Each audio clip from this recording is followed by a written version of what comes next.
This is your last chance, Captain. Step out of that seat. I will not abandon my post. This conversation is over. You're under arrest for interfering. Mayday! Mayday! DFW Tower, we have a security situation on the flight! The sun was a brilliant, almost confrontational white, bleaching the Dallas/Fort Worth tarmac in the early morning Texas heat. Inside the cockpit of American Airlines, Flight 1107, a Boeing 777 bound for London Heathrow. The atmosphere was an oasis of cool, controlled professionalism. Captain Tom Maxwell, a man whose 52 years were etched in the faint lines around his calm. Blue eyes moved through the pre-flight checklist with the practiced economy of a concert pianist. His hands, steady and sure, danced across the overhead panel, flicking switches and confirming green lights. Every action was a note in a symphony he had conducted thousands of times. The low hum of the auxiliary power unit was a familiar drone, the scent of filtered air and electronics a comforting perfume. To his right, First Officer Robert Evans, a sharp pilot 15 years his junior, mirrored his focus, cross-checking the flight management computer and running his own set of diagnostics. They were in the final, most critical phase of preparation. The sterile cockpit rule was in effect, a federally mandated period below 10,000 feet, where all conversation was strictly limited to the essential tasks of flying the aircraft. While they were still on the ground, the principle was the same: absolute focus. The lives of the 288 passengers settling into the cabin behind them depended on this ritual of precision. The last of the baggage was being loaded. The jet bridge was still connected, but in Maxwell's mind, they were already in the air. That was when a sharp rap on the reinforced cockpit door broke the spell. It wasn't the familiar, soft knock of a flight attendant. This was harder, more insistent. Maxwell keyed the intercom. "Yes?" A voice, tight and official, crackled through the small speaker. "Transportation Security Administration, open the door." Maxwell exchanged a brief, questioning glance with Evans. It was unusual, but not unheard of. Random gate checks were a post-9/11 reality. He toggled the electronic lock. The heavy door swung inward to reveal a young man in the crisp blue and silver of a TSA uniform. He was maybe 30, with a military-style haircut that was too severe for his soft features. His name tag read M. Coulson. His posture was rigid, his hand resting near the equipment on his belt. There was an air about him that was less about security and more about authority. Behind him stood a second, older officer, looking impassive and vaguely bored. "Captain," Coulson began, his voice devoid of any courtesy, "I need you to step out of the cockpit. We're conducting a supplementary screening." Maxwell didn't look up from his checklist. His focus remained on the instruments. "We were screened at the crew checkpoint an hour ago.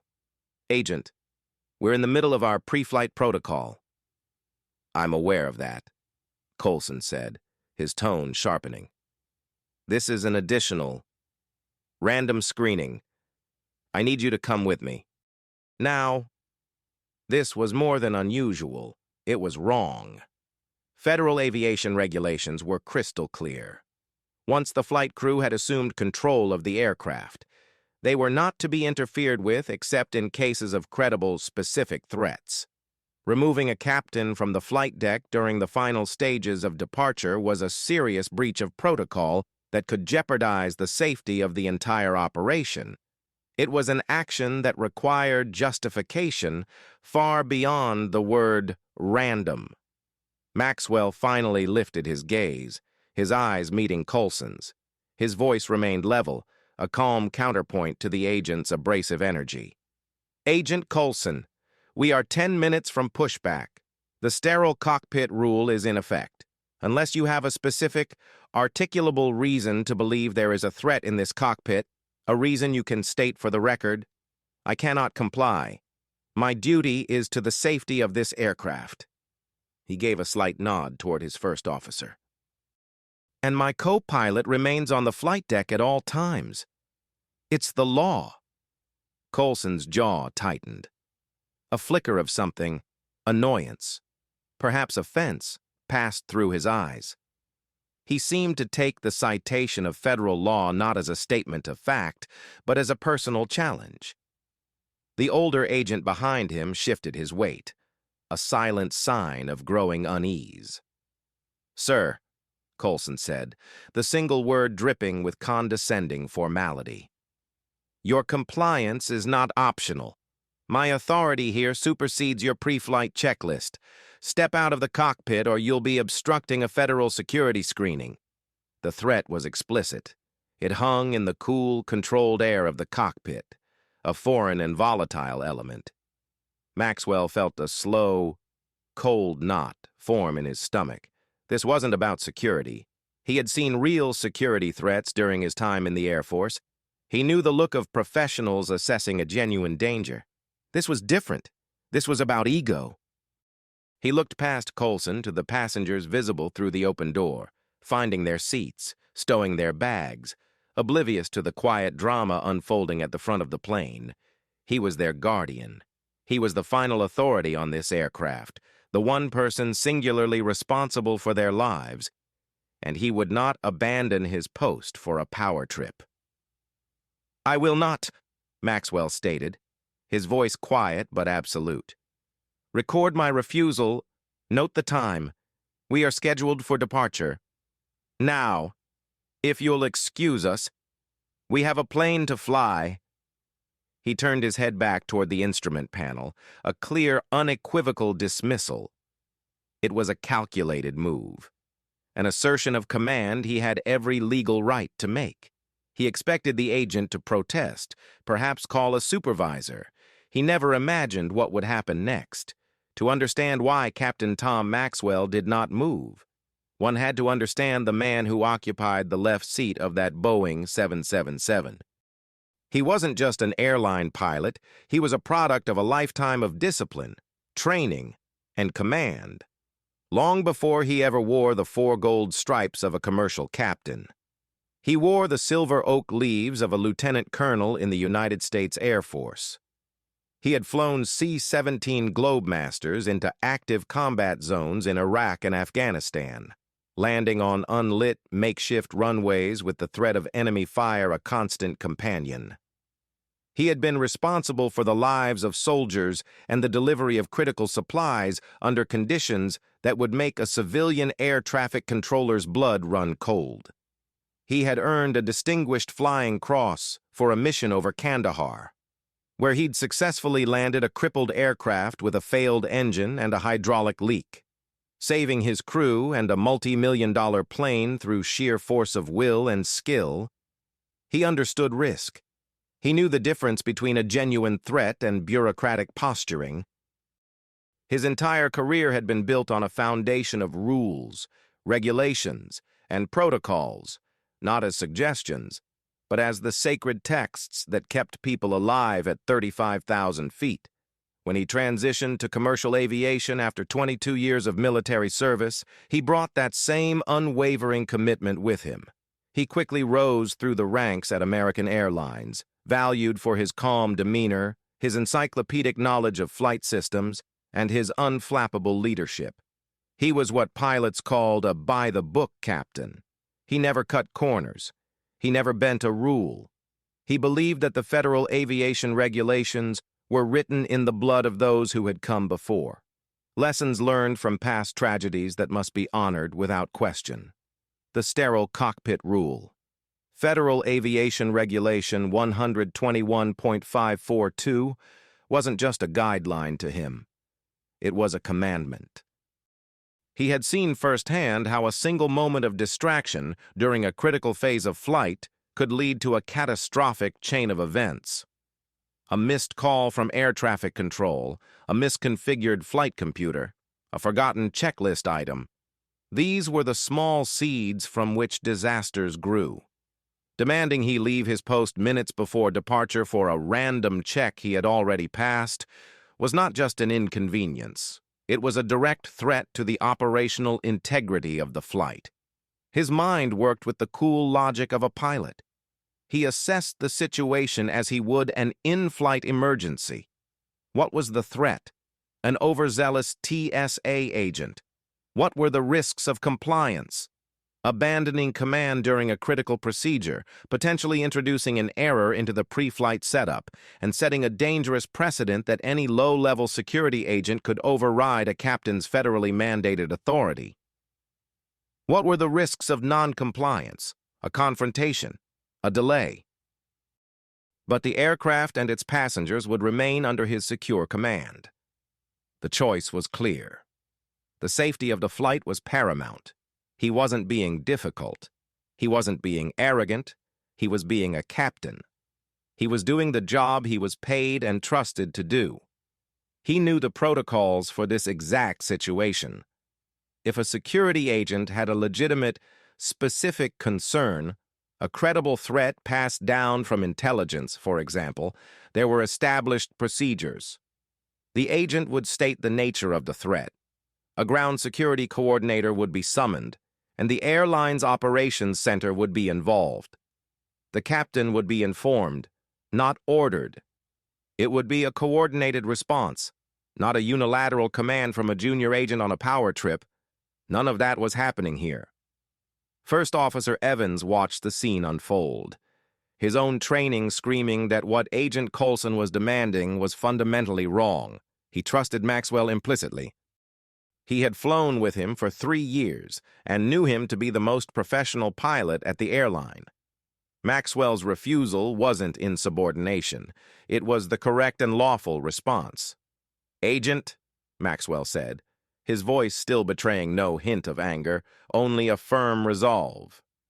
"If you need to verify my identity again, you can contact our operations center. They will transmit my credentials and photograph to you electronically. You can also speak with the gate agent who verified my ID not 15 minutes ago, but I am not leaving this flight deck." He was offering a solution, a way for Coulson to de-escalate without losing face. It was the mark of a true commander. Find a path to mission success without unnecessary conflict. He was giving the young agent a way out. Verify me through official channels, and we can all get on with our day. But Coulson didn't see an off-ramp.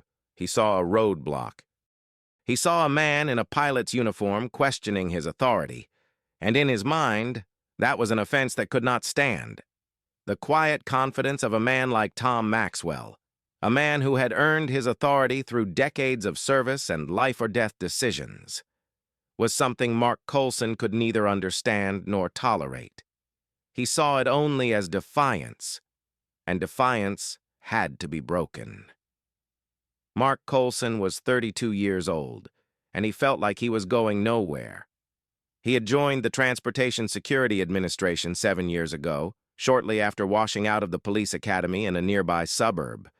He'd told his family it was a choice, that he wanted to be on the front lines of national security. But the truth was more pedestrian. He had failed the psychological evaluation. The report, buried deep in a municipal filing cabinet, noted a tendency toward rigidity and difficulty with discretionary decision-making. So he had ended up in a blue uniform at DFW, one of the busiest airports in the world. The job was, for the most part, mind-numbingly repetitive. He directed passengers to take off their shoes, remove laptops from bags, and walk through metal detectors. It was a world of tedious procedure. But for Coulson, the uniform and the badge were a lifeline. They conferred upon him a sliver of the authority he craved, the authority he felt he'd been denied. He clung to it. He policed the security lines with a zeal that often tipped into aggression, barking at elderly travelers who moved too slowly or berating families who fumbled with their carry-ons. His personnel file told a quiet story of his tenure. It was filled not with major infractions, but with a series of low-level passenger complaints. Rude, condescending, unnecessarily aggressive.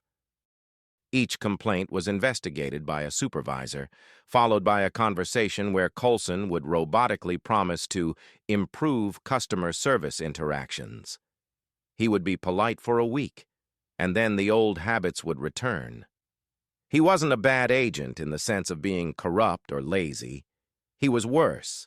He was an agent who fundamentally misunderstood the nature of his job. He believed he was a warrior in a battle against terror, when, in reality, he was a public servant whose primary duty was to facilitate safe travel.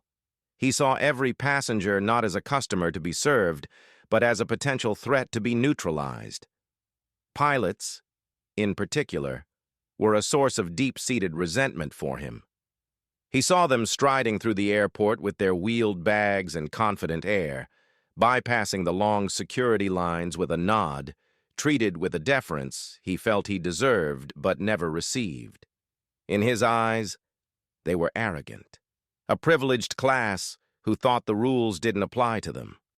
He had nursed this resentment for years, waiting for an opportunity to assert his authority over one of them, to prove that his TSA badge meant more than their 4 gold stripes. That morning, he had been assigned to random gate screenings. It was a dull assignment, mostly involving swabbing carry-on bags for explosive residue. But when he saw the crew of Flight 1107 board, he saw his chance. The captain, Tom Maxwell, fit the type perfectly, older, decorated. With an air of quiet command that Coulson instinctively interpreted as arrogance, he decided then and there that this would be the flight he would board. This would be the captain he would screen. He didn't have a reason. There was no intelligence, no suspicious behavior, nothing to trigger a supplementary check. It was purely discretionary. It was a choice born of a toxic mix of boredom and insecurity. The older agent with him, a veteran named George Bell, had seen this look in Coulson's eyes before. He knew it meant trouble was coming. "Mark, let's just stick to the baggage," Bell had muttered as they walked down the jet bridge. "The crew's already been cleared." Coulson ignored him. "It's a random check, George. It's our job." When Captain Maxwell refused his order, citing federal regulations, it was like a switch was flipped in Coulson's brain. The calm, professional explanation didn't register as a valid legal point. It registered as a direct challenge to his authority, to his very identity. All of his frustrations, his failed police career, his monotonous job, his feeling of powerlessness, coalesced into a single point of white-hot anger directed at the man in the left seat. This pilot, with his calm voice and encyclopedic knowledge of the rules, was telling him no, and Mark Coulson was not a man who handled being told no. He wasn't thinking about aviation safety. He wasn't thinking about the 288 passengers. He was thinking only of the perceived insult. He felt the blood rush to his face. His training protocols, the ones that dictated de-escalation and calling a supervisor in cases of crew disputes, vanished from his mind. All that remained was a raw, primitive need to win this confrontation, to force this pilot to bend to his will. "Captain," Coulson said, his voice dropping to a low, menacing growl. He took a deliberate step further into the cockpit, violating the sacred space. "This is your last chance. Step out of that seat. I'm not asking again."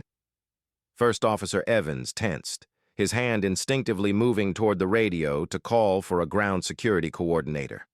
Maxwell gave a subtle, almost imperceptible shake of his head. "Not yet. Let him hang himself." Maxwell's calmness seemed to infuriate Coulson even more. He was expecting a shouting match, an argument. He wasn't prepared for the unwavering, immovable wall of professionalism. It was a language he didn't speak. And when people like Mark Coulson can't win with words or reason, they resort to the only tool they truly understand. The air in the cockpit grew thick and heavy, charged with the energy of an impending storm. The quiet hum of the avionics seemed to fade into the background, replaced by the sound of Mark Coulson's ragged breathing. He stood in the doorway, his body rigid, his face a mask of indignation. The older agent, George Bell, lingered behind him, his expression a mixture of alarm and resignation. He knew his partner was careening past a point of no return. "Agent Bell," Maxwell said, his voice cutting through the tension. He did not address Coulson, a deliberate choice to appeal to the more senior and rational officer. "You are a witness to this. I have cited federal aviation regulations. I have offered to verify my credentials through official channels. I have stated for the record that I will not abandon my post during a critical phase of flight without a specific, articulable security threat. Your partner is demanding I violate federal law. I suggest you advise him to stand down and contact your supervisor." It was a final, desperate attempt at de-escalation. He was giving Bell the opportunity to be the voice of reason, to pull his younger partner back from the brink. Bell opened his mouth to speak, a placating phrase on his lips, but Coulson cut him off. "He doesn't give the orders here." "I do," Coulson snapped. His eyes locked on Maxwell. He unclipped a pair of handcuffs from his belt. The metallic click was unnaturally loud in the confined space. It was a sound that did not belong there, a violent intrusion into a place of order and precision. First Officer Evans's hand shot to the radio panel. "DFW Tower, American 1107, we have a security situation on the flight deck. A TSA agent is attempting to remove the captain. We require a ground security coordinator at gate D23 immediately." The call went out, a digital distress signal screaming into the airport's nervous system, but it was too late to stop the physical escalation. "You're under arrest for interfering with the duties of a federal agent," Coulson declared, his voice trembling with a mixture of rage and adrenaline. The legal absurdity of the statement was breathtaking. He was arresting a pilot for following the very laws designed to protect air travel. He reached forward, grabbing Maxwell's arm. Instinct, honed by years of military training, flared in Maxwell. Every fiber of his being screamed to resist, to defend his command space. But he suppressed it with an iron will. He knew that any physical resistance, no matter how justified, would be twisted and used against him. He had to remain the professional, the calm center of the storm. He could not be the aggressor. "Get your hands off me, Agent," Maxwell said, his voice low and dangerous. "You are committing a felony. You are interfering with the crew of a commercial airliner." But Coulson was beyond hearing. He yanked Maxwell's arm, trying to pull him from the multi-million-dollar seat that was his throne and his responsibility. Maxwell braced himself, his feet planted. He was not a small man, and years of maintaining flight fitness had kept him strong. Coulson strained, his face turning red with the effort. It was a surreal, nightmarish tableau.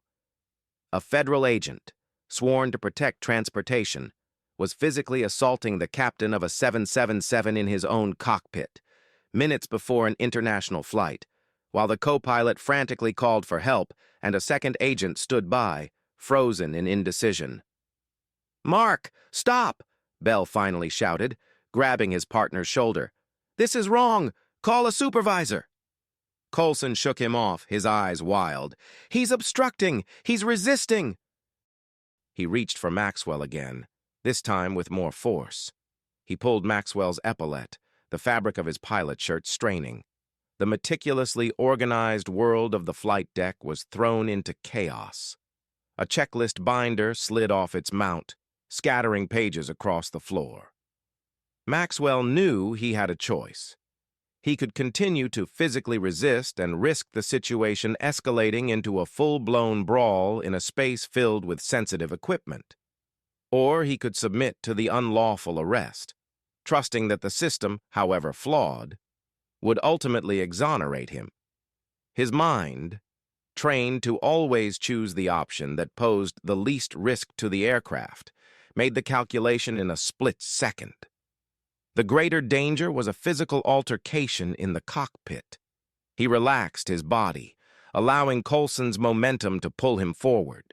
He rose slowly from his seat, his movements deliberate. "First Officer Evans, you have the aircraft," he said, his voice a perfect model of command transfer. "Secure the flight deck. Communicate with operations. Do not allow anyone else in here until the GSC arrives. Follow the protocol." "Yes, Captain," Evans replied, his voice tight with shock and anger, as Maxwell stepped out onto the narrow threshold between the cockpit and the galley. Coulson shoved him against the wall, wrenching his arms behind his back with unnecessary force. The cold steel of the handcuffs bit into his wrists. The flight attendants, who had been preparing for cabin service, stared in wide-eyed disbelief. Passengers in the first few rows of business class were beginning to peer forward, their curiosity turning to alarm. They saw their captain, the man who had greeted them with a reassuring smile as they boarded, being handcuffed and manhandled by a TSA agent just feet from the cockpit he was supposed to command. The sight was so fundamentally wrong, so jarring, that it broke the fragile sense of security that makes air travel possible. The man in charge was being arrested. The unspoken contract between passenger and pilot had been violently torn apart, right there in the aisle of American Airlines Flight 1107. The moment the handcuffs clicked around Tom Maxwell's wrists, a shockwave of chaos radiated outward from the door of the 777. First Officer Robert Evans, now in command of the aircraft, slammed the cockpit door shut and engaged the deadbolt, his face a grim mask of fury. His first duty was to secure the flight deck, and he did it with cold precision. His second duty was to communicate. His fingers flew across the console, keying the frequency for the airline's System Operations Control Center. "Mayday, Mayday, Mayday, American 1107 on the ground at DFW," he transmitted, using the universal distress call, while typically for in-flight emergencies. The unprecedented situation on his flight deck warranted it. "The captain has been unlawfully removed from the cockpit and arrested by TSA. I repeat, Captain Maxwell is under arrest. We require immediate assistance from airline security and management at Gate D23. The transmission landed in the sprawling, nerve center of American Airlines like a bomb, on a massive screen displaying the status of over 1,000 flights. Flight 1107 immediately flashed bright red. A supervisor sprinted to the dispatcher's console, plugging in a headset to listen. "Say again, 1107. Your captain is what?" The disbelief in his voice was palpable. Meanwhile, in the cabin, the scene was deteriorating. Agent Coulson, puffed up with the adrenaline of his conquest, started to march Maxwell down the aisle. The lead flight attendant, a veteran named Maria Flores, stepped into his path. "What do you think you're doing?" she demanded, her voice shaking with rage but her body language resolute. "You can't do this! That is the captain of this aircraft!" "Ma'am, step aside or you'll be arrested for interference as well," Coulson snarled. The passengers were no longer just curious. Phones were out, recording. The low murmur of confusion was escalating into angry shouts. "Hey! What did he do?" a man in business class yelled. "Leave him alone!" another passenger echoed from further back. The carefully constructed bubble of civility that governs air travel had burst.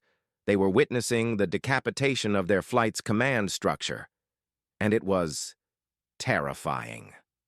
Coulson, realizing he was now the center of a very hostile and very well-documented scene, tried to hurry Maxwell down the jet bridge. As they emerged into the terminal, the flashing lights of airport police vehicles were already visible, converging on the gate. The airline's ground security coordinator, a retired cop named Frank Miller, was sprinting toward them, his face livid. "TSA, what the hell is going on here?" Miller bellowed, intercepting them at the gate desk. "This man is under arrest for interfering with a federal screening," Coulson said, puffing out his chest. Miller stared at the handcuffs on the distinguished, gray-haired captain, then back at the young, agitated TSA agent. He had worked at the airport for 30 years and had never seen anything like it. "Are you out of your mind? Do you have any idea what you've just done?" Back on the plane, the order came down from Operations Control. The flight was canceled. Immediately. An aircraft without its captain is just a metal tube. First Officer Evans made the announcement, his voice strained but professional. "Ladies and gentlemen, this is the first officer. Due to a security incident involving the flight crew, this flight to London has been canceled. Please remain seated until we receive instructions for deplaning." A collective groan of despair and anger erupted through the cabin. The 288 passengers, business travelers with million-dollar meetings, families on long-awaited vacations, students heading off to study abroad, were now stranded. Their plans, their money, their time, all incinerated by one TSA agent's ego. The delicate, intricate ballet of international travel ground to a screeching halt. The cancellation of a 777 flight doesn't just affect its own passengers. It triggers a domino effect across the globe. Connecting flights would be missed. Crew schedules for the next 3 days would be thrown into chaos. The aircraft itself, needed in London for a return flight, was now out of position, stranding hundreds more people on the other side of the Atlantic. The financial cost of this single act was already rocketing into the hundreds of thousands of dollars, and it was climbing by the minute. Airport police took custody of Maxwell from Coulson, their expressions a mixture of confusion and embarrassment. They knew Maxwell. He was a fixture at the airport, a respected professional. They escorted him not to a police car, but to a small, private security office within the terminal, away from the prying eyes and camera phones of the public. They treated him with a quiet deference that stood in stark contrast to Coulson's aggression. They knew this was wrong, but a federal agent had made an arrest, and now a mountain of paperwork and jurisdictional questions had to be sorted out. Captain Tom Maxwell sat in a plastic chair, the handcuffs finally removed, and watched through a window as his passengers, his responsibility, deplaned, their faces etched with frustration and exhaustion. He saw his crew, led by First Officer Evans, disembark, their expressions grim. He had done his job. He had protected the sanctity of his cockpit and followed the law. And for that, his flight was canceled. His passengers were stranded, and his career was hanging by a thread. The chaos on the tarmac was nothing compared to the storm that was about to break over his own life. The room was not a cell in the traditional sense, but it served the same purpose. It was a sterile, windowless box tucked away in the labyrinthine corridors of the airport's Security Operations Center. The walls were beige, the floor was gray linoleum, and the only furniture consisted of a metal table bolted to the floor and 2 hard plastic chairs. The air tasted stale, recycled. It was a place designed for temporary detention, a bureaucratic purgatory for people who had run afoul of the airport's complex rules. For Captain Tom Maxwell, it felt like an alien planet. He sat in one of the chairs, his pilot's uniform now looking cruelly out of place. The jacket was slightly rumpled from the confrontation, the golden stripes on his epaulets seeming to mock the indignity of his situation. An airport police officer, a sergeant named Daniels, had brought him a cup of water. The gesture was small, but significant. It was an act of respect. Daniels and the other officers were keeping their distance, treating him less like a prisoner and more like the victim of a jurisdictional car crash. Agent Mark Coulson stood on the other side of the room, near the door, radiating a nervous, defensive energy. The adrenaline from the arrest had worn off, replaced by the dawning, terrifying realization of the consequences he had unleashed. His supervisor, a portly, exasperated man named Henderson, had arrived and was now on the phone in the hallway, his voice a low, urgent murmur. Coulson could hear snippets, Unprecedented. Interfering with a flight crew. Airline is screaming bloody murder. The confidence he had felt on the jet bridge was evaporating under the harsh fluorescent lights of the holding room. He was beginning to understand that he had not apprehended a criminal. He had created a crisis. Maxwell, in contrast, was a picture of unnerving calm. His military training had prepared him for moments of extreme stress, even capture. He controlled his breathing, keeping it slow and even. He ran through the events in his mind, not with panic, but with analytical precision, cataloging every word, every action, every regulation cited. He was no longer a pilot preparing for takeoff. He was a commander preparing for the debriefing, assembling the facts for the inevitable investigation. This composure was, in its own way, a weapon. It seemed to disarm and confuse Coulson. He had expected his prisoner to be angry, scared, or argumentative. He was prepared for that. He was not prepared for this quiet, disciplined dignity. Maxwell wasn't acting like a man who had been caught. He was acting like a man who was waiting for the system to catch up to the colossal error that had been made. An hour passed. Then another. The silence in the room was broken only by the crackle of radios in the hallway and the distant announcements for rescheduled flights over the airport's PA system. To Maxwell, each announcement was a reminder of his 288 stranded passengers. The weight of that responsibility was heavier than any pair of handcuffs. Finally, the door opened. Supervisor Henderson entered, his face pale and sweaty. He avoided looking at Maxwell and spoke directly to Coulson. "The FAA is involved now," he said, his voice barely a whisper. "So is the Department of Transportation. Legal is on their way down from headquarters." He paused, then looked at his subordinate with undisguised fury. "Mark, what were you thinking?" Before Coulson could stammer out a defense. Another figure appeared in the doorway. He was a sharply dressed man in his 60s, with the weary but formidable air of a senior airline executive. It was John Riley, American Airlines' chief pilot for the DFW base. He was Maxwell's boss and a legendary figure at the airline. Riley ignored everyone else in the room. He walked directly to Maxwell and put a hand on his shoulder. "Tom," he said, his voice filled with a quiet anger. "Are you all right?" "I'm fine, John," Maxwell replied, his voice steady. "But my flight is not, my passengers are not, we're handling it," Riley assured him. "The best legal team in the country is on its way. The union has been notified. You are not alone in this." He then turned his gaze on Coulson, and the temperature in the room seemed to drop 10 degrees.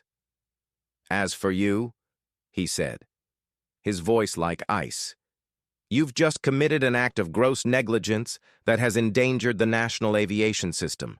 You've illegally interfered with a flight crew. By the time our lawyers are done with you and your agency, you'll be lucky to get a job directing traffic in a parking lot." The threat was delivered with the cold fury of a man who commanded a fleet of multi-billion-dollar aircraft and the thousands of pilots who flew them.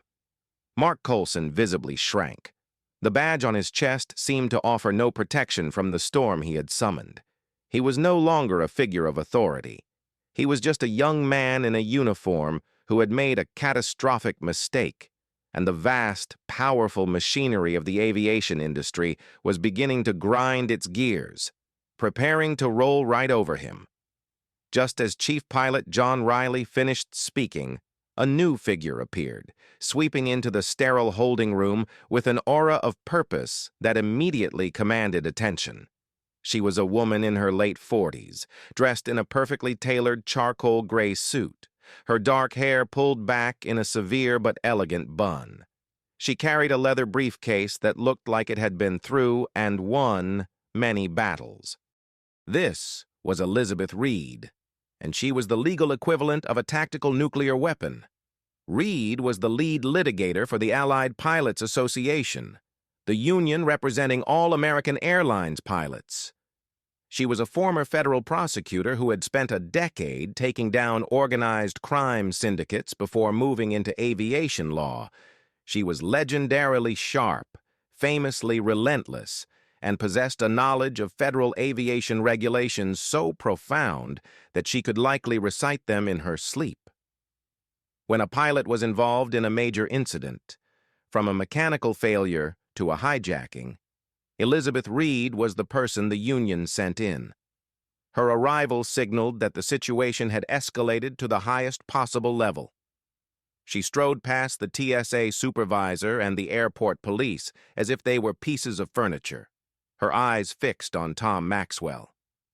"Captain Maxwell," she said, her voice a calm, commanding alto. "I'm Elizabeth Reed. I'm your union counsel. I need you to not say another word to anyone but me.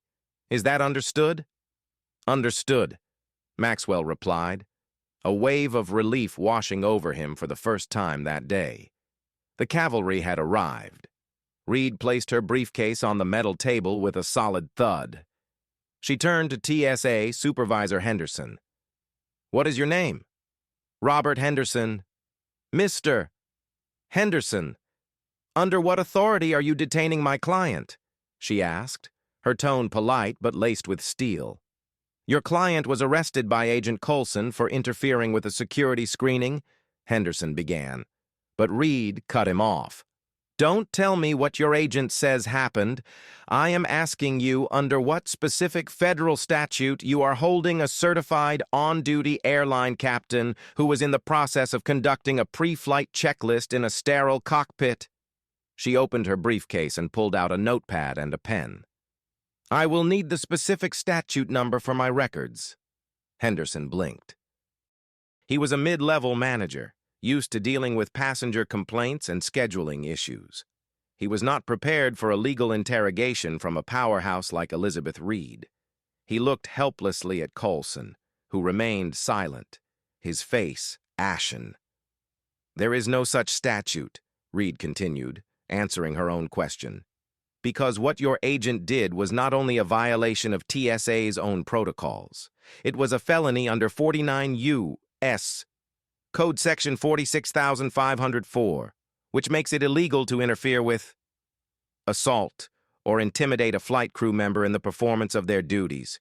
Your agent didn't stop a crime, he committed one, in the cockpit of the aircraft, no less." She let the words hang in the air.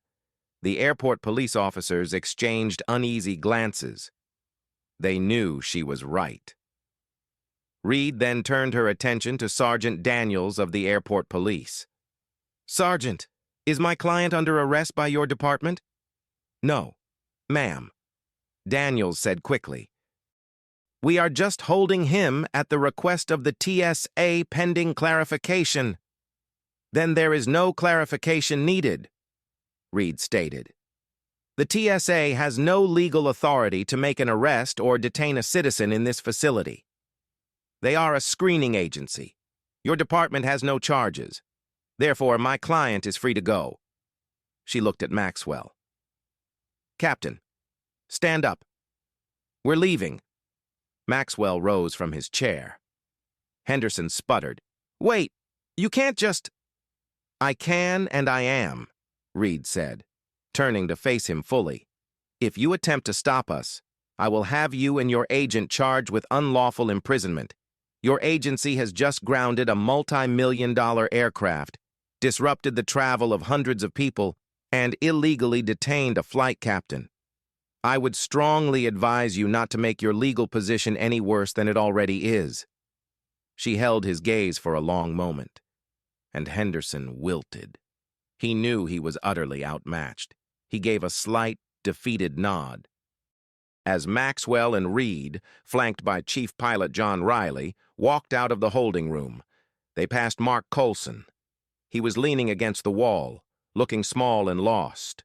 The swagger and aggression were gone, replaced by the hollow-eyed look of a man who was watching his life unravel in real time. He had tried to make a powerful man bend to his will, and in doing so, had brought the full weight of a global corporation and its powerful union down upon his own head. Elizabeth Reed didn't even glance at him. She was already on her phone, dictating instructions to her legal team back at the office. Draft a litigation hold notice for the TSA, FAA, and the DFW Airport Authority. I want every piece of surveillance video from Gate D23, all CCTVs in the terminal, the audio from the cockpit voice recorder, and the complete personnel file, including all prior complaints, for an agent named Mark Colson. We're going to file by the end of the week. This isn't just a defense. This is a counterattack. The fight for Tom Maxwell's freedom was over in a matter of minutes. The war for his career, his reputation, and the future of aviation security had just begun. Walking out of the airport's sterile security wing and back into the bustling terminal was like surfacing from a deep, murky dive. The sounds of rolling luggage, boarding announcements, and distant conversations washed over Tom Maxwell. But he was no longer a part of that world. He was an observer, an outsider. Though Elizabeth Reed had secured his release with surgical precision, the damage was already done, and the consequences were just beginning to cascade. Chief Pilot John Riley guided him to a private airline lounge, a quiet sanctuary away from the public eye. "Tom," Riley began, his voice heavy, "you did the right thing. You followed procedure, but the company has to follow its own procedures now, too." Maxwell knew what was coming. "I'm grounded, aren't I?" Riley nodded grimly. "Effective immediately. It's not a punishment. It's protocol. Any time a pilot is involved in a security incident, there's an automatic, mandatory stand-down. The FAA will launch their own investigation. We have to conduct our own internal review. You'll need to be debriefed. Submit to a full psychological evaluation. The works. It's a mountain of bureaucratic nonsense, but it has to be done." The words hit Maxwell harder than the handcuffs had. Being grounded was, for a pilot, a form of living death. His entire life was structured around the rhythm of flight schedules, of time zones, of the disciplined routine of preparing and flying massive aircraft across oceans. To have that taken away, to be relegated to a desk and a series of interviews, was a profound blow to his identity. He was a captain without a command, a pilot without a plane. "How long?" Maxwell asked, his voice quiet. "Best case? A few weeks. Worst case? It could be months," Riley admitted. "This is unprecedented. Tom, no one knows how to handle this. The media is already catching on. Those videos from the passengers are starting to pop up online." As if on cue, Elizabeth Reed, who had been on the phone in a corner, walked over, her expression stern. "It's worse than we thought. The preliminary report filed by Agent Colson claims you were agitated and uncooperative, and that you physically resisted his attempts to conduct a screening. He's trying to frame this as you being the aggressor." "That's a lie," Maxwell said, his voice rising for the first time. "Robert and the other agent. Bell, they saw everything." "I know it's a lie," Reed said calmly, "and we will prove it's a lie. But his official report is now in the system. That's the narrative we have to fight. The media will pick up on that version of the story. You need to prepare yourself, Captain. You're about to be tried in the court of public opinion, and it's not going to be pleasant." She was right. By the time Maxwell was driven home by an airline representative, the story was the lead item on national news websites. The headlines were sensational and misleading. Pilot arrested at DFW after confrontation with TSA. American Airlines flight to London canceled after captain detained. The initial reports, based on leaks from Colson's falsified report, painted a picture of an arrogant pilot refusing a routine security check. The short, shaky clips from passenger phones, devoid of context, showed a tense argument followed by an arrest. His phone began to ring incessantly with calls from reporters. His social media profiles were flooded with hateful comments from strangers calling him a disgrace and a security risk. In the space of a few hours, his 20-year unblemished reputation was being systematically dismantled and replaced with the caricature of a hot-headed, insubordinate employee. He sat in his quiet suburban home, the silence of the house a stark contrast to the noise of the brewing media storm. His wife, Sarah, held his hand, her face a mask of worry and anger. He was free, but he felt more trapped than he had in the holding cell. There. He had been a man wronged, waiting for justice. Here. He was a man accused, his name and career being dragged through the mud. The price of his stand was becoming painfully clear. He had refused to surrender his authority in the cockpit, an authority granted to him by law and essential for safety. But in the world outside that cockpit, he had no such power. He was at the mercy of internal investigations, media narratives, and the slow, grinding wheels of a legal system that would now have to prove his innocence against a federal agent's official lie. Elizabeth Reed had won his freedom in a skirmish, but the war for his reputation, a war fought on the battlefield of public perception and bureaucratic procedure, would be a long, brutal, and costly campaign. He was free, but he was far from clear. 3 days after the incident, Elizabeth Reed convened a meeting in a glass-walled conference room at the Allied Pilots Association headquarters. The mood was somber but resolute. Present were Tom Maxwell, his wife Sarah, Chief Pilot John Riley, and the union's entire executive board. Piles of legal documents and reports sat on the polished mahogany table. "Let's be clear about where we stand," Reed began, her voice crisp and direct. "The FAA has officially started its investigation, which means Tom's certificate is effectively on hold. The airline's internal review is proceeding, but they're moving cautiously, waiting to see what the FAA does. The TSA has publicly stated that they stand by their agents' actions and are conducting their own internal review, which is code for circling the wagons." She gestured to a large monitor on the wall, where she displayed Agent Coulson's official report. "This document is a work of fiction. It alleges that Captain Maxwell was belligerent, refused to identify himself, and physically pushed Agent Coulson. Every one of those claims is a direct lie, and we know it. But this report is the cornerstone of their entire defense." "So, what's our move?" the union president asked. "We are not going to play defense," Reed declared, her eyes flashing with conviction. "We are not going to wait for these agencies to conduct their slow, self-serving investigations. We are going on the attack. This morning, we filed a federal lawsuit in the U.S. District Court for the Northern District of Texas." She slid a thick, bound document across the table to Maxwell. The cover page was stark and official. Thomas A. Maxwell, plaintiff, versus the Transportation Security Administration and Mark Coulson, in his individual capacity, defendants. "We are suing the TSA for institutional failure, inadequate training, and violation of Captain Maxwell's civil rights," Reed explained, "and we are suing Agent Coulson personally for malicious prosecution, false arrest, and intentional infliction of emotional distress. By suing him as an individual, we pierce the shield of government immunity. His personal assets are now on the line.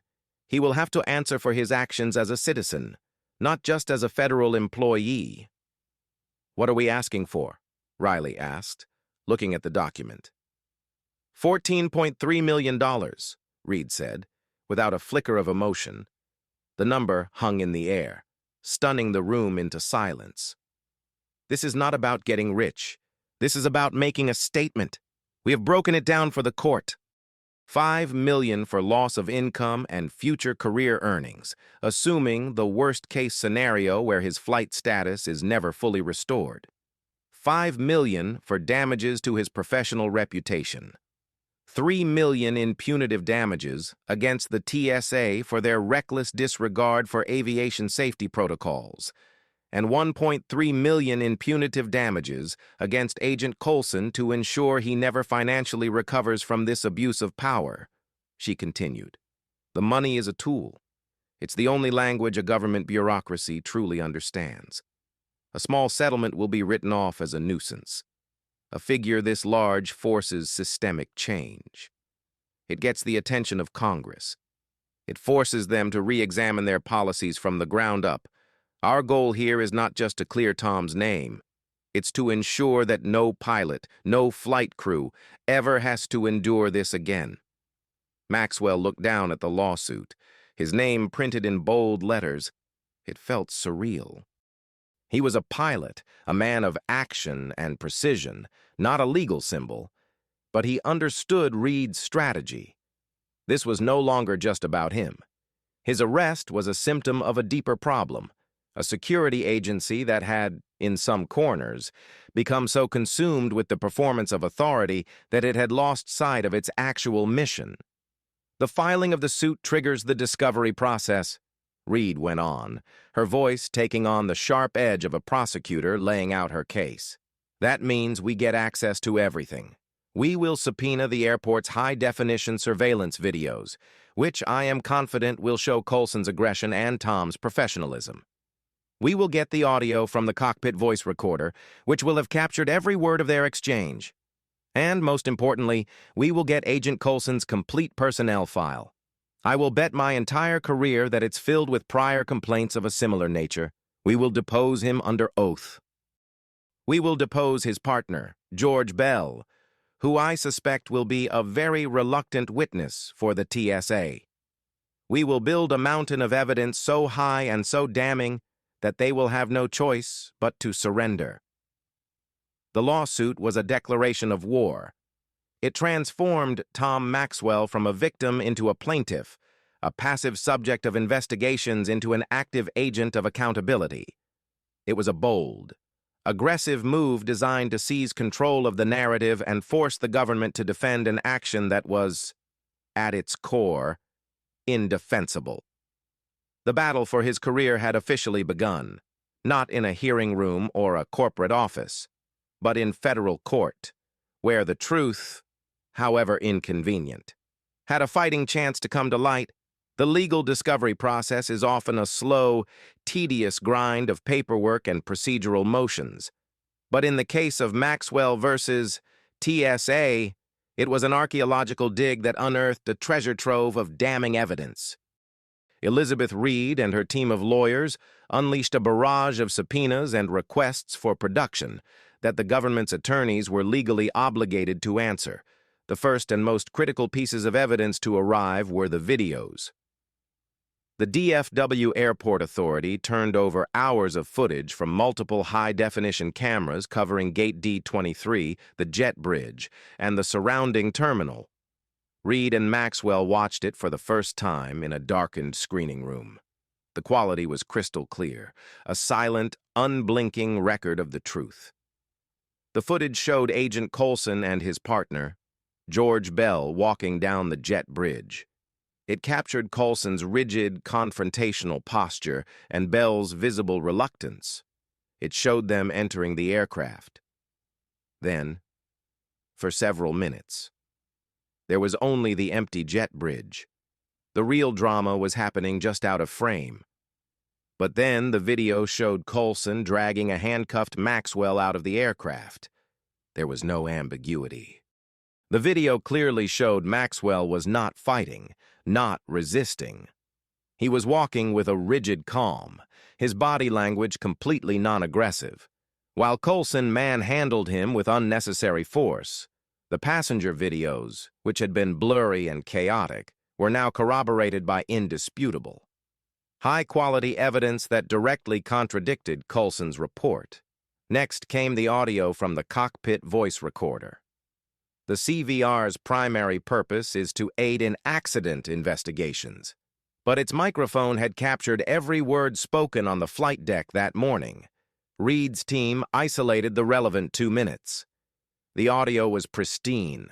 Colson's demanding, aggressive tone, Maxwell's calm, firm, and repeated citation of federal regulations, his offers to de-escalate, First Officer Evans's urgent call to the tower, and crucially, Agent Bell's voice, pleading with his partner.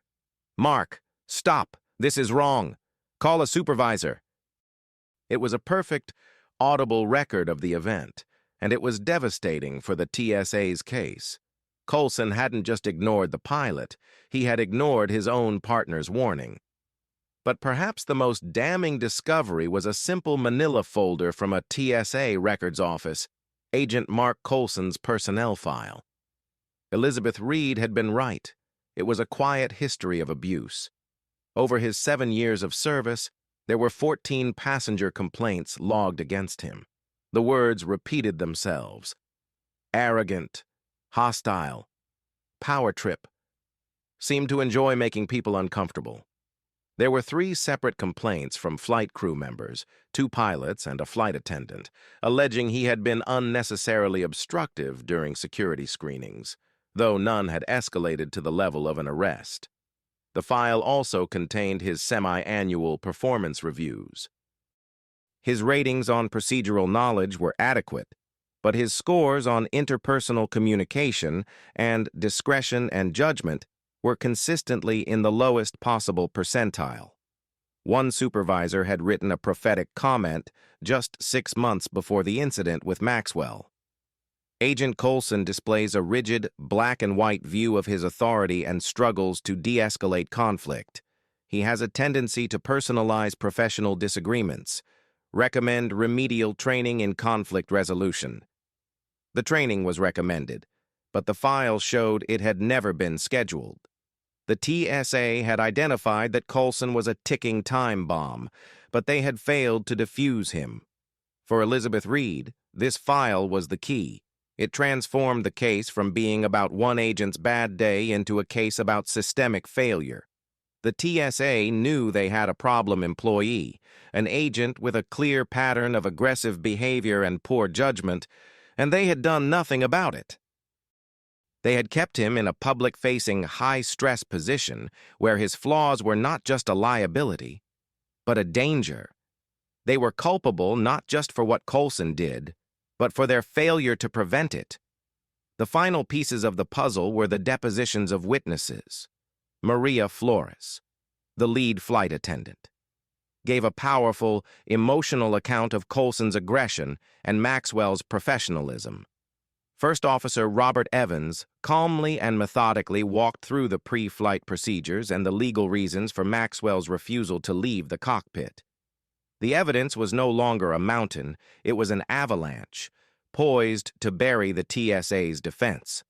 They had Colson's lies in his official report, now directly contradicted by video, audio, and eyewitness testimony. They had a documented history of his unsuitability for the job, and they had a record of their own negligence in failing to act on that history. The unblinking eye of the discovery process had uncovered the truth. Now, all that was left was to confront the man at the center of it all, under oath. The deposition of TSA agent Mark Colson took place on a gray, overcast Tuesday in a soulless conference room at a neutral law firm.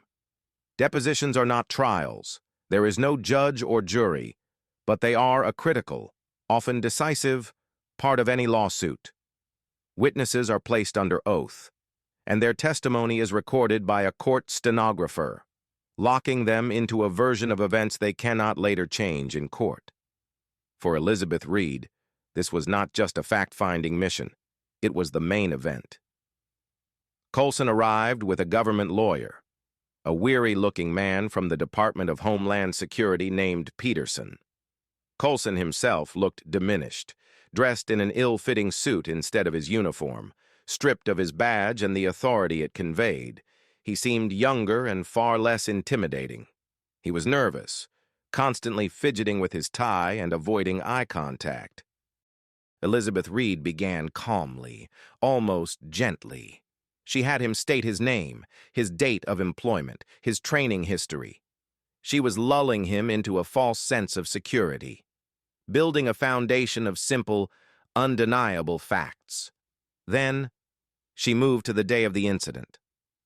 Agent Coulson, in your official report, which I have here as Exhibit A, you stated that Captain Maxwell was belligerent and agitated. Is that correct? Yes, that's correct, Coulson said, his voice thin. Reed pushed a small television monitor toward him and pressed play. It showed the silent, high-definition security footage of Maxwell being escorted from the plane. Agent Coulson, could you please point out to me on this video where Captain Maxwell is acting belligerent or agitated? Coulson stared at the screen. The video showed Maxwell walking calmly, his posture straight, his expression grim but controlled. It was Coulson who looked agitated, shoving the captain forward.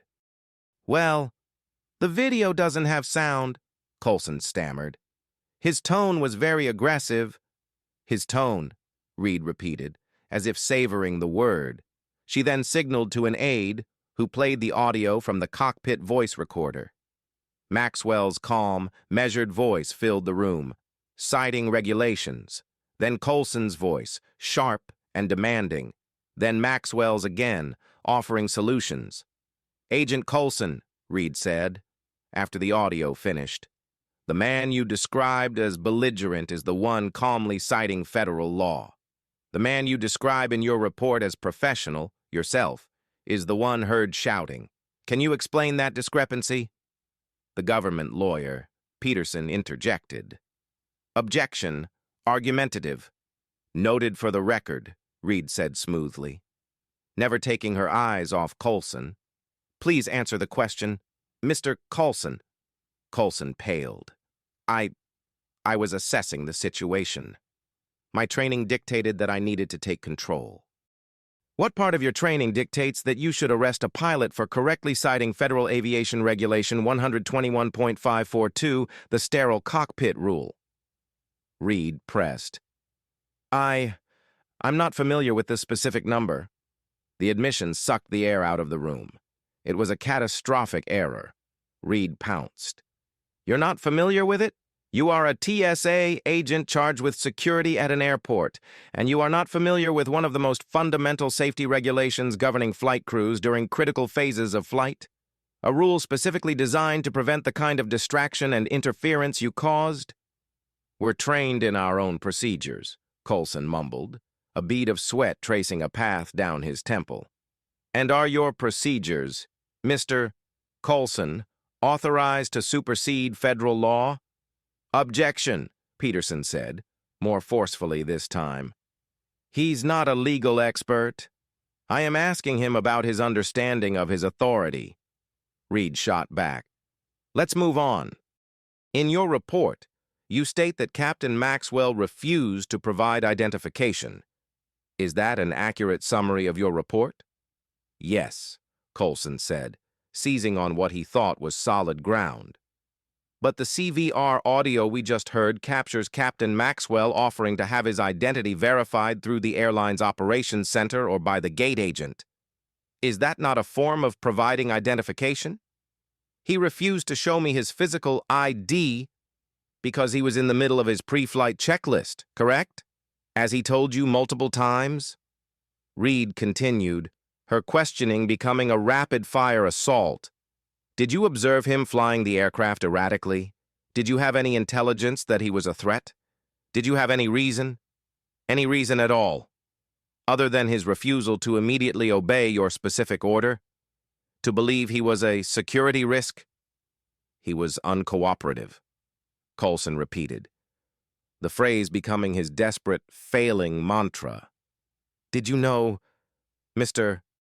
Coulson, that your own partner, Agent Bell, can be heard on the audio telling you to stop, telling you that what you were doing was wrong? Coulson's eyes darted toward his lawyer, a silent plea for help, but there was no help to be had. The deposition lasted 4 hours. For 4 hours, Elizabeth Reed relentlessly and methodically dismantled Mark Colson's story, using the TSA's own evidence, the video, the audio, and his own personnel file to expose his lies, his ignorance of the law, and his history of aggression.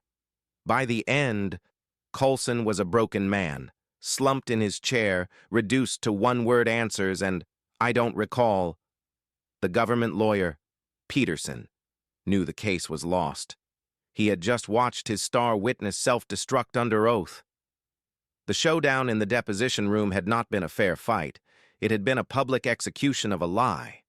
When Reed finally said, "I have no further questions," Peterson didn't even try to rehabilitate his witness. He just leaned over and whispered, "We're done here." He knew that the next call he made would be to his superiors, advising them to settle. The day after Mark Colson's disastrous deposition, Elizabeth Reed's phone rang. It was Daniel Peterson, the lead attorney for the Department of Homeland Security. His tone, previously formal and adversarial, was now weary and conciliatory. "Elizabeth," he began, foregoing the usual legal pleasantries, "I think it's time we had a serious conversation about resolving this matter." Reed leaned back in her leather office chair, a small, knowing smile on her face. "I'm always open to a serious conversation, Daniel," she replied. "Look," Peterson said, sighing, "my client's position is that Agent Colson made a significant error in judgment.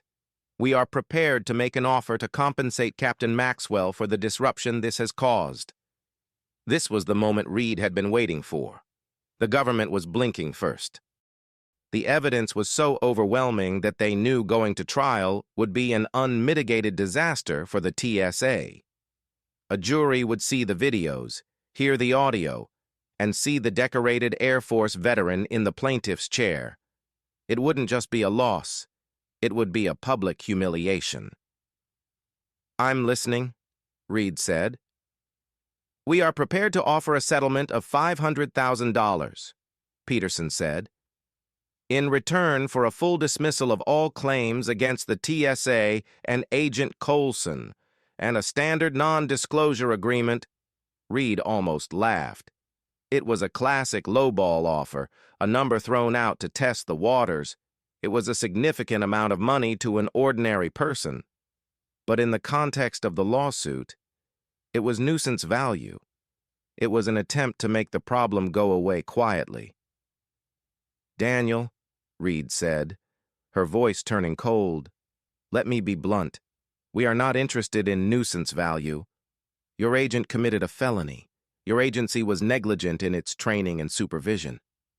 You publicly backed his fabricated report, further damaging my client's reputation. You grounded a pilot with a 2-decade, flawless career. You stranded nearly 300 people and cost my client's airline over $1 million in direct losses. And you have the audacity to offer $500,000 and a gag order?" Peterson was silent on the other end of the line. "The offer is rejected," Reed stated flatly. "Emphatically rejected. Let me tell you what is going to happen now. We are going to file a motion for summary judgment. We are going to attach the deposition transcript of your star witness admitting he doesn't know the law. We are going to attach the video, the audio, and his personnel file.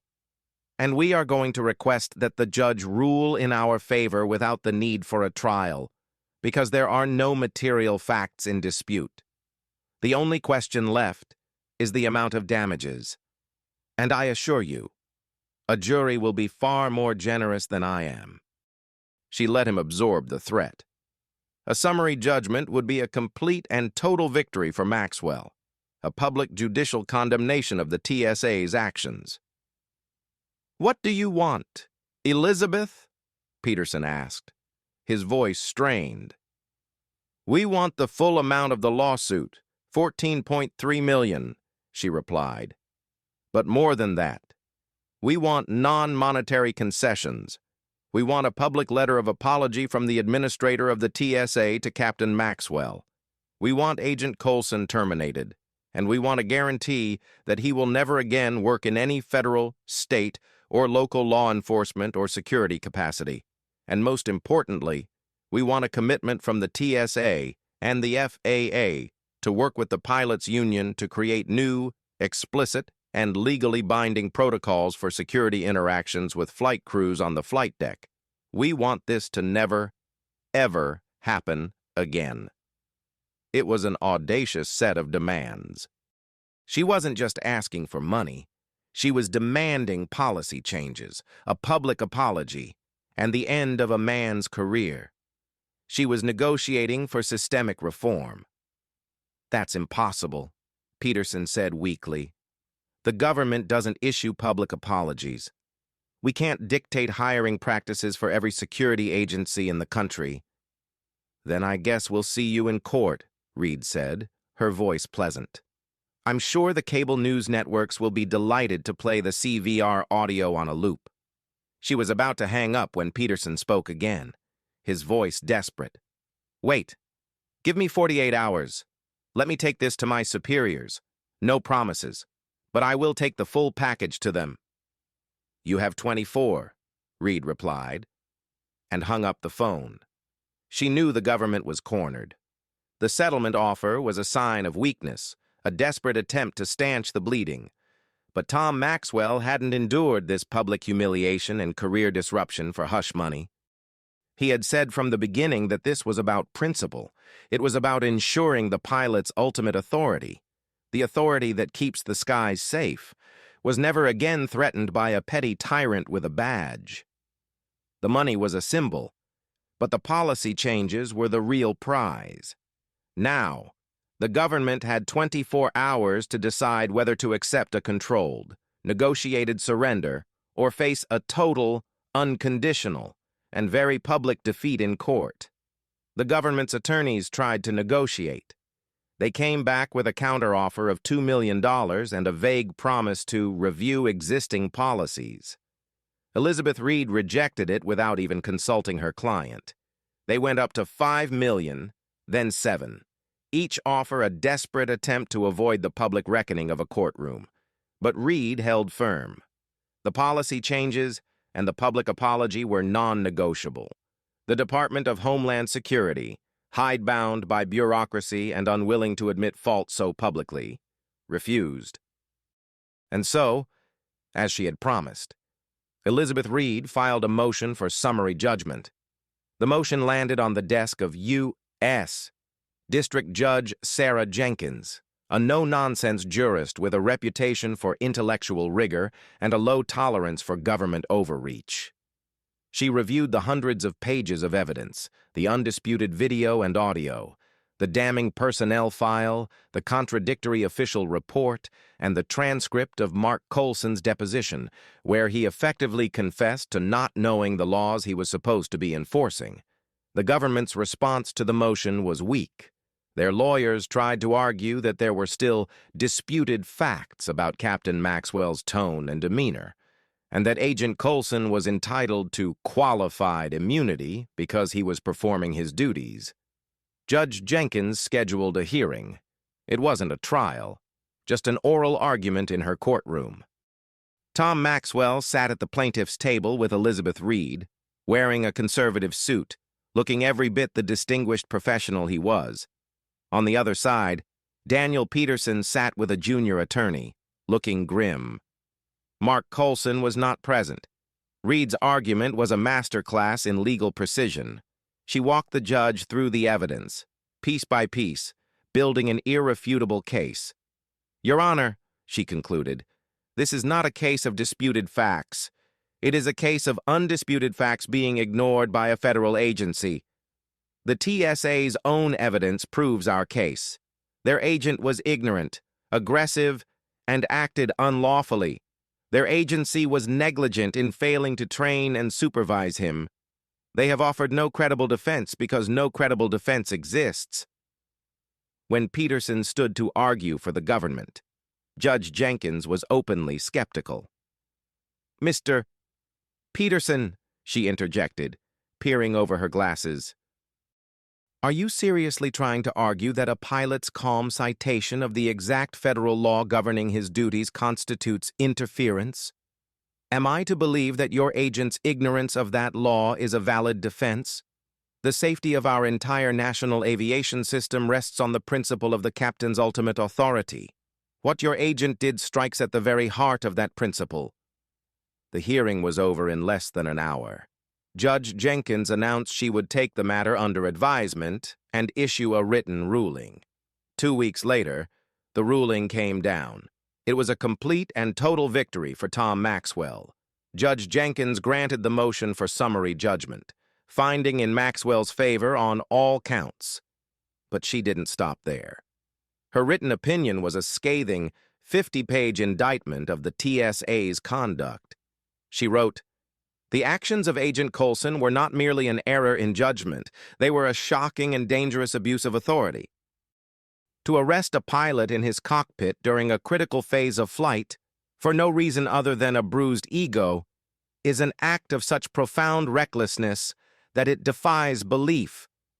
She eviscerated the government's claim of qualified immunity, stating, "Immunity is meant to protect officers who make reasonable mistakes in tense situations, not to shield those who are ignorant of the fundamental laws they are sworn to uphold and who escalate a situation through their own aggression." She concluded by addressing the damages. The court finds that the plaintiff, Captain Thomas A. Maxwell, has suffered significant harm to his career, his reputation, and his emotional well-being. This was not merely an inconvenience, it was a public shaming and a professional crisis orchestrated by the very agency tasked with ensuring his safety. She then awarded the full amount requested, $14.3 million. She broke it down just as Reed had, citing the justification for each category of damages, from lost income to the punitive measures intended to punish and deter the TSA from similar conduct in the future. The judgment was one of the largest ever awarded against the TSA in a civil rights case.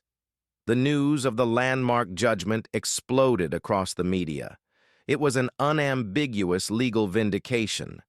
There was no spin, no room for interpretation. A federal judge had declared, in the strongest possible terms, that Tom Maxwell was right, and the TSA was catastrophically wrong. For Maxwell, sitting at home reading the judge's words, it was a moment of profound, quiet triumph. It wasn't about the money, it was about the truth, now officially enshrined in the records of the United States District Court. The judge's ruling had not just cleared his name, it had shouted his innocence from the rooftops. The long, agonizing battle for his reputation was finally over, and he had won. The fallout from Judge Jenkins's ruling was immediate and seismic. The $14.3 million judgment was a massive financial blow to the TSA, but the public relations damage was far worse. The judge's scathing opinion was quoted in every major newspaper and news broadcast in the country. Congressional oversight committees immediately announced hearings into TSA training and procedures. The agency, publicly humiliated and facing immense political pressure, was forced into a position of total capitulation. The administrator of the TSA, who had previously issued a statement supporting his agent, was now forced to walk it back. 2 days after the judgment, he issued a formal public letter of apology to Captain Maxwell, which was printed in its entirety in the Washington Post. It acknowledged the unacceptable actions of their agent and the systemic failures that allowed the incident to happen. Mark Coulson was terminated.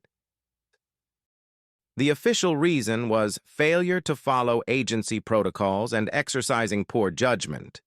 Stripped of his job and facing a personal judgment for over $1 million, his financial future was in ruins. The career he had so desperately wanted to build on a foundation of authority was destroyed by his abuse of it.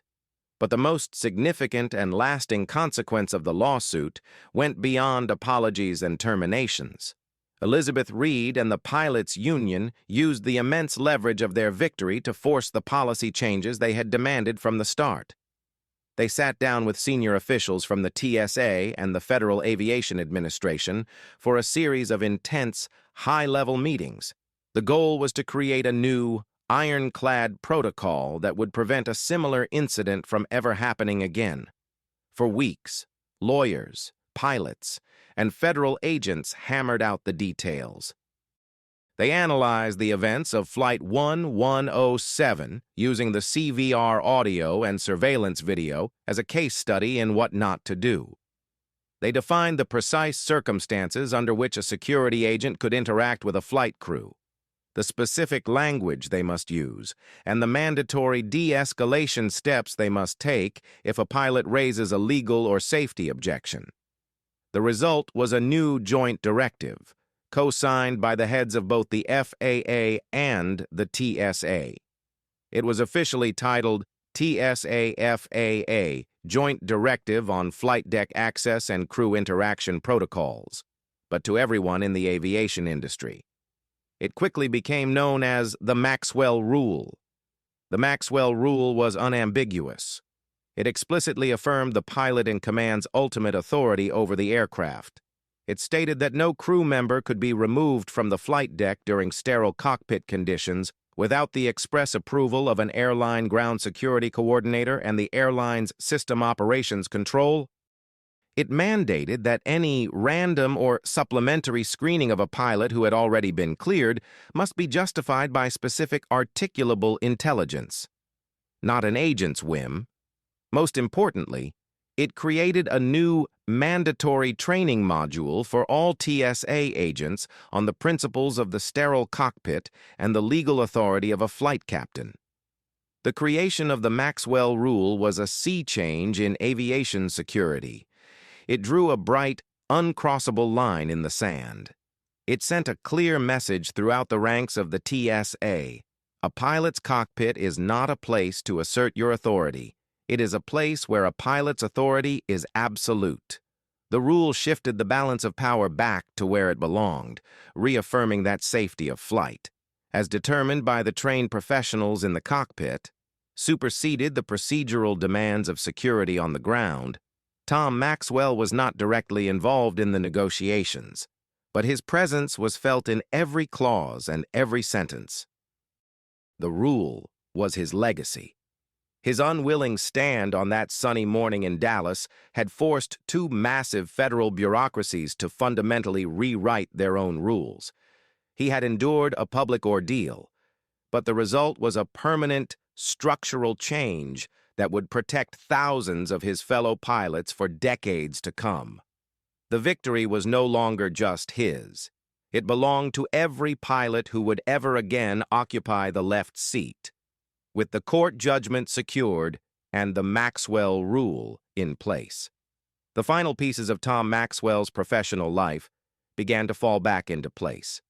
The FAA, following the lead of the federal court, concluded its investigation and fully exonerated him, closing their file with a formal letter that affirmed he had acted in accordance with all applicable federal aviation regulations. American Airlines' internal review, which had been a formality waiting on the legal outcome, was swiftly closed. The airline issued a press release celebrating the court's decision and announcing Captain Maxwell's full reinstatement. Chief Pilot John Riley called him personally. "Tom," he said, his voice warm with relief. "Your wings have been waiting for you. When are you ready to come back?" The question was more complicated than it seemed.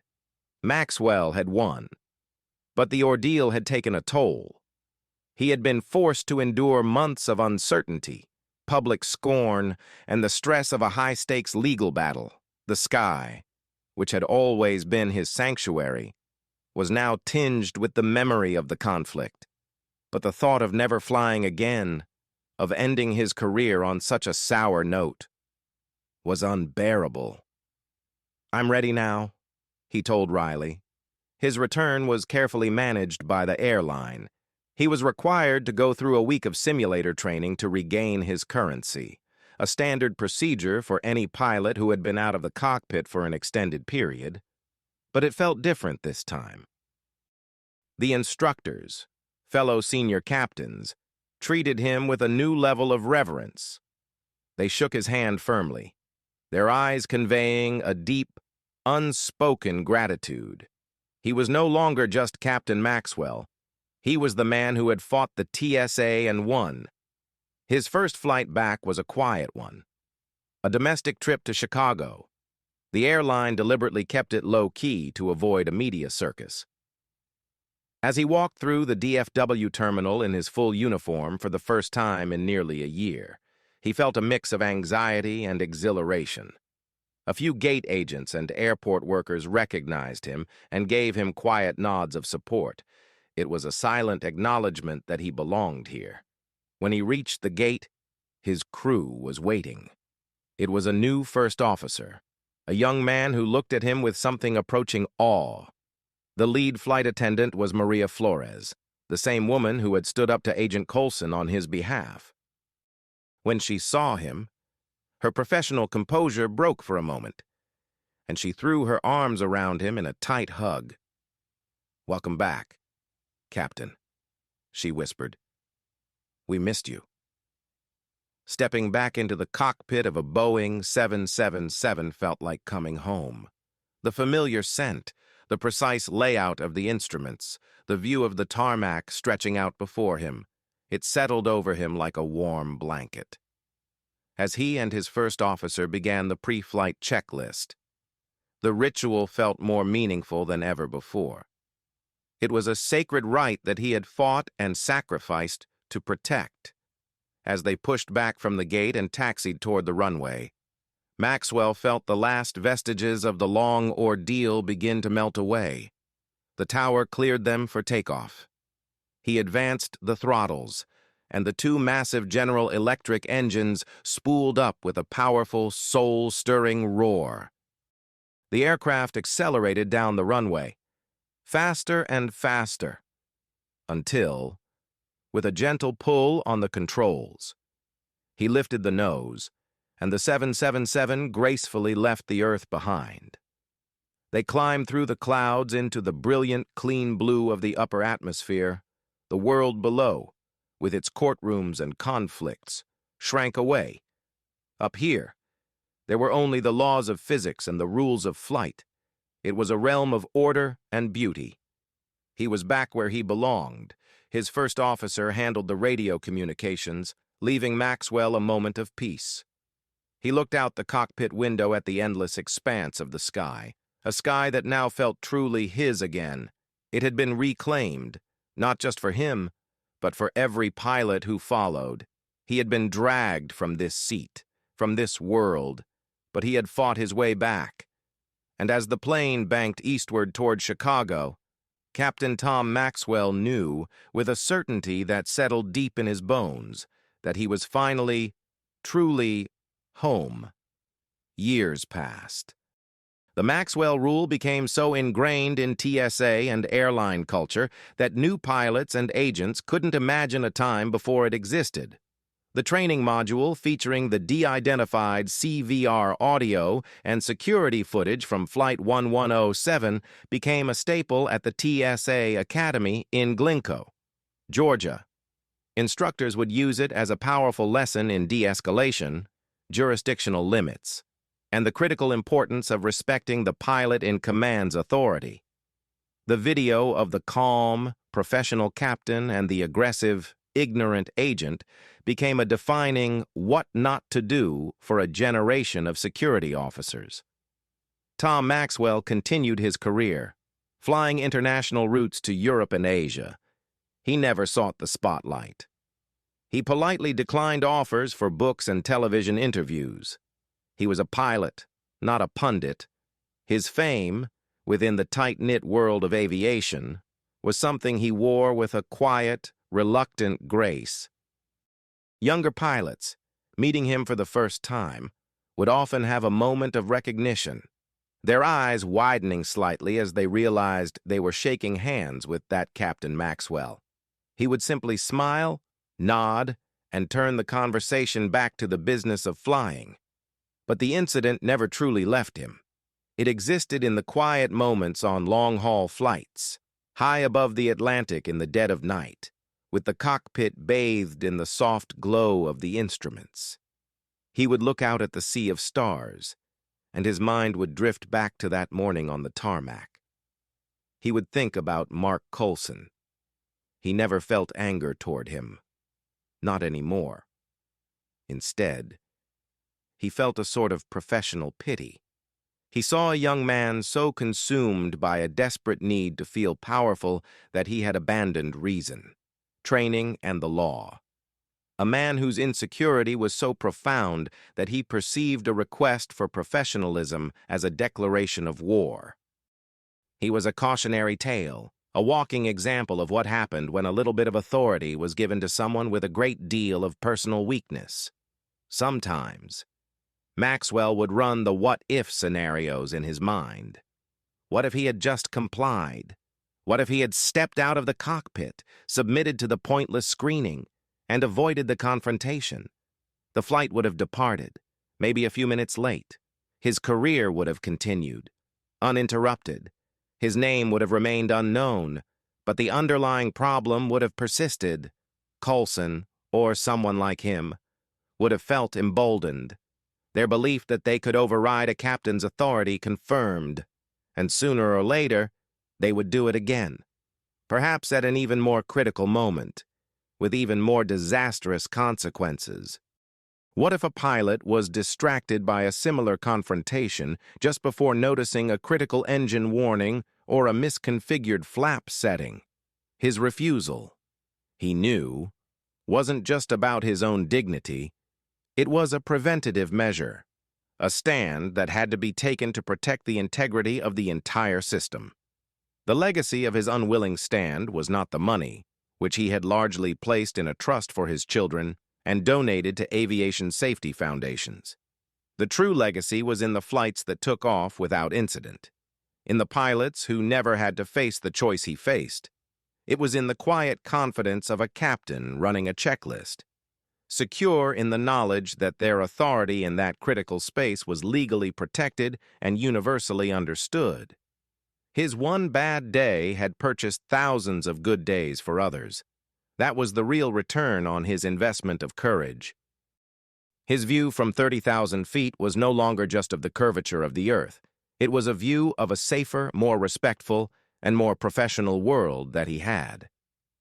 Against all odds helped to forge, in the end, what truly defines a professional is not the absence of crisis, but the response to it.